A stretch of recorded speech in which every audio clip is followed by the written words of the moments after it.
हमार चेन।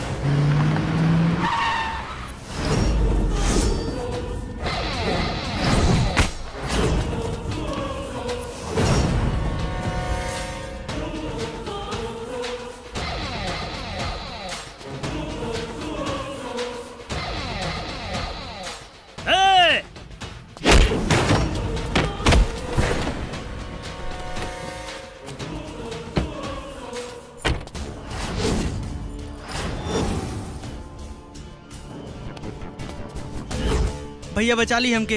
बचा ली तोहरा के?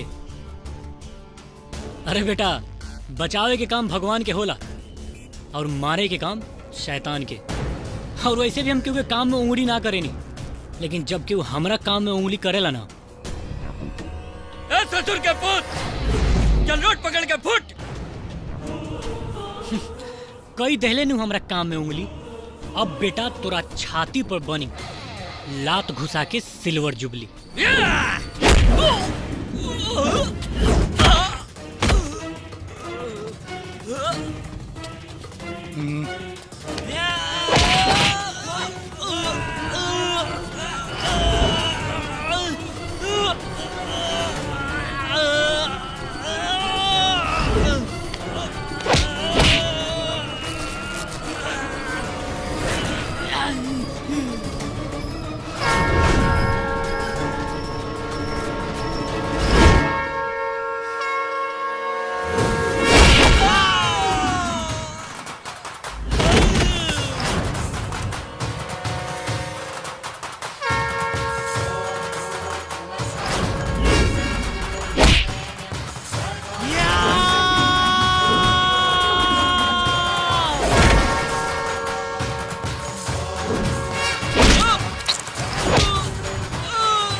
सॉरी सर। धन्यवाद भैया। सुन, धन्यवाद के धंधा कहीं और जाके करिए। तोरा चलते नौकरी हाथ से निकल गई। अब कहाँ रात भर फुटपाथ पर बितावे के पड़ी। तोरा के देख के 20 साल पहले का बलदेव सिंह याद आ गई। नौकरी गए बा बाबू, जिंदगी ना। चल हमार राज कंपनी ज्वाइन कर ले और राज कर। भाई राउर आदमी सन के देख के लागत आ कि रवा कोनो राज कंपनी ना, शहर में कहर के भट्टी चलावे नहीं। और हमरा ये सब काम नहीं करेगा। हम तो आँख के रोशनी और जिगर के जोश देखनी है। नौकरी करे खातिर ना बाबू, राज करे खातिर बनल बड़े।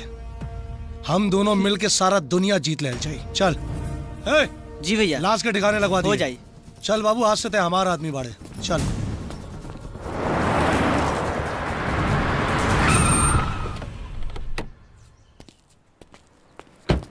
आवा कुणाल, ये हमार घर है, शांति निकेतन। क्या बात है बड़े भाई, पूरा शहर के नींद उड़ाए वाला आदमी खुद इस स्वर्ग जैसन महल में चैन के नींद सुतेला। और नाम भी का रख लेबा, शांति निकेतन। अरे हाँ, ये दोनों हमार भाई भूदेव राजदेव। Hello hello. भूदेव।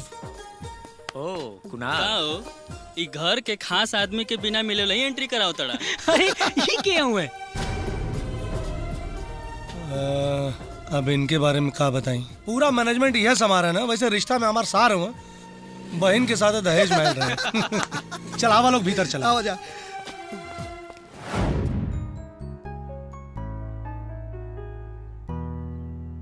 कुणाल, अरे बलदेव जी, कमाल के घर बनौले बानी। बहुत मेहनत और बहुत प्यार से बनौले बाड़ी हम। एकरा के बनावे में हमार भैया काजल। कुणाल, ई बाड़ी हमार बहन।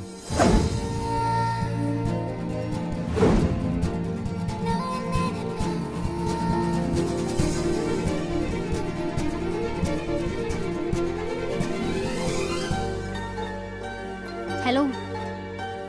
हाय। और काजल ये हुआ कुणाल। ई देखा में जितना सीधा साधा लगता रहे, बाड़े चाकू की तरह तेज। हाँ, आज से हमारे साथ यहीं काम करिए और यहीं रहिए। और कुणाल, हाँ, एक मिनट। हेलो, हाँ, कहाँ बड़ा तू? अब कुणाल, हाँ, नाइस टू मीट यू। सेम हियर। तो कैसन लागल है हमार घर? बहुत खूबसूरत बा।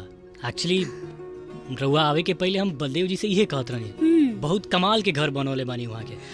और हम आई मीन रवा कुछ चाय कॉफी? कॉफी चली। ओके, हम लावता नहीं। ठीक। राउर तो बातें अलग बा इंस्पेक्टर साहब। रउआ ना रहती तो इतना बड़ा जमीन हमरा हाथे कबो ना लागित। तोहर हाथे तो जमीन लग गई बा, हमारा हाथ के खुजली कब मिटी? वो जल्दी लावा और हमारा हाथ के खुजली मिटावा। राउर हाथ के खुजली मिटावे के दवाई हमरा लगे बा इंस्पेक्टर साहब, इस अच्छा, ले सूटकेस ला। में बा। और हमरा लायक कोनो काम हुई तो बताइए। हाँ, बिल्कुल इंस्पेक्टर साहब, जैसे हमरा लगे कोनो काम आई रउआ के जरूर याद करब। ठीक बा। ओके। सर ये पैसा के का करी? देख अजय, ये पैसा काहे खातिर बा मालूम बता रहा? एकरा के कोनो अनाथ आश्रम में दान कर दे, ओकनी के भला हो जाए। जी सर। चल गाड़ी में बैठ। अरे ना, ऐसा ना हो सकेला। अरे ना भैया, बुद्धेव भाई से ऐसा कैसे हो सकेला? अरे वो भी कुछ भी बोलेला है। भैया भैया, का भाई? वो भट्ठा वाला जमीन पर काली कब्जा करल बा। का बकवास करते हो हरामखोर? बकवास ना भैया, सच कहता नहीं। हाँ, गुस्सा ना होकर के, गुस्सा ना। कुणाल, जी भैया। भूदेव के लेके जा और जाके काली के समझावा कि बलदेव की जमीन पर नजर उठौला का मतलब का होला। मौत के लहर में डुबकी लगावल। जा जा बाबू, जा। चलो कुणाल। चलो।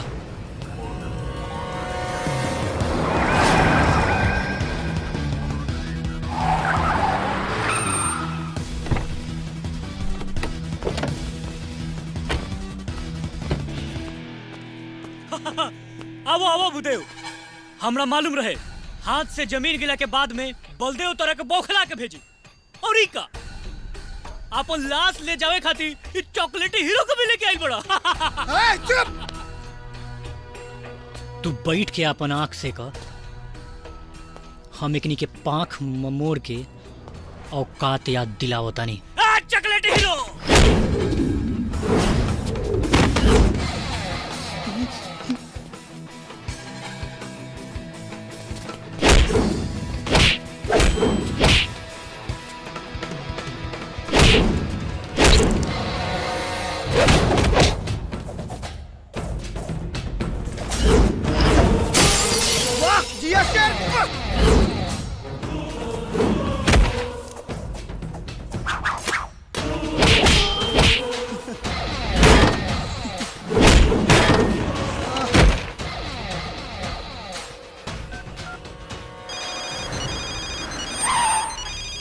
हेलो।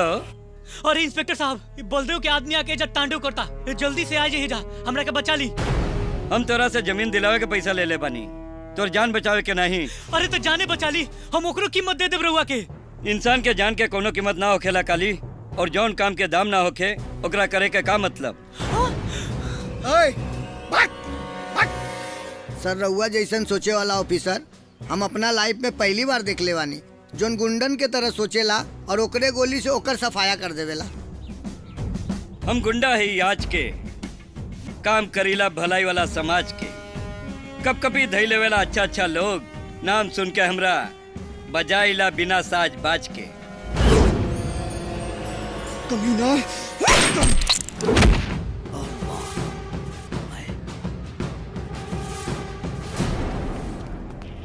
जय हिंद। हेलो सर, मैं करमचंद बोल रहा हूँ। बोलो करमचंद। सर यहाँ काली का मर्डर हो गया है सर। हमरा के मालूम बा, जी जी सर। तो सर हमारे लिए क्या आदेश है सर, हम क्या करें सर? हाँ, तोहनी के खातिर एगो काम बा। तोहनी के भूदे और कुणाल पे नजर रखे के पड़ी। ओके सर, हम कुणाल और भूदेव पर नजर रखते हैं सर। ओके सर, ओके ओवर। ठीक है सर, मैं जा रही हूँ कुणाल और भूदेव पर नजर रखने। रुक, हट। कुणाल और भूदेव पर नजर रखिए। नजर रखा ले नहीं, तुम सिर्फ मेरे ऊपर नजर रखो, मेरी नजर उधर रखने के लिए काफी है। ओके? क्या सर, जब देखो तब मुझे डांटा करते हाय हो। हाय, अरे नजर लागी राजा तोरे बंगले में।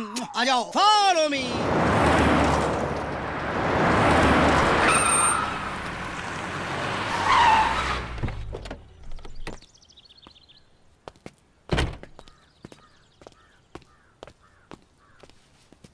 काम हो गई? काम तो कुणाल ऐसा कैले बा कि रउआ लाइव देखले रहती तो मजा आ गेल रही। ऐसा लगत रहे कि कोनो सिनेमा हॉल में बैठ के हम फिल्म देखत रहनी। जौना फिल्म की ते बात करत आ रहे ना, हाँ, वो फिल्म हम बहुत पहले देख चुकल बानी। का कुणाल? जी भाई। चला, बहुत मेहनत हो गई, खाना खा ला लोग हैं। हाँ, चला चला।